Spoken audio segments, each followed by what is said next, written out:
Magandang araw sa atin lahat mga kabayan. Ito naman yung ulam namin. Bopis.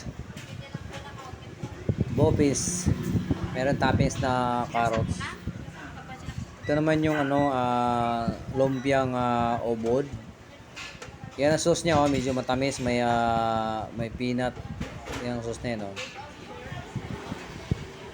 May peanut, nilagyan ng peanut, medyo matamis yung sauce niyan.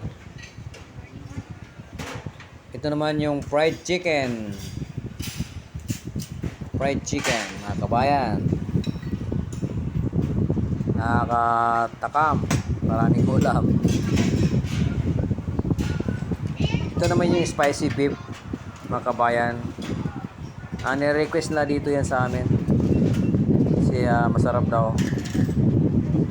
Kaya laging nasa menu namin to. Ito naman yung bango stick.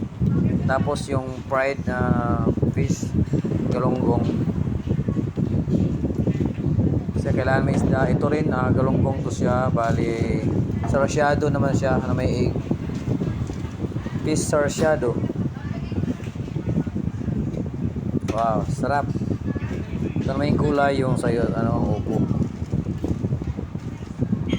Ito yung pork royal. Pork royal to mga kabayan. Mayroon din tayo siyempre okoy. Dito yan, sukang masarap sa usawa nito. Saka siyempre araw-araw kami mayroong sabaw. Minsan ito ay nilaga. Ito yung kainan. So wala pang masyadong tao. So thank you for watching.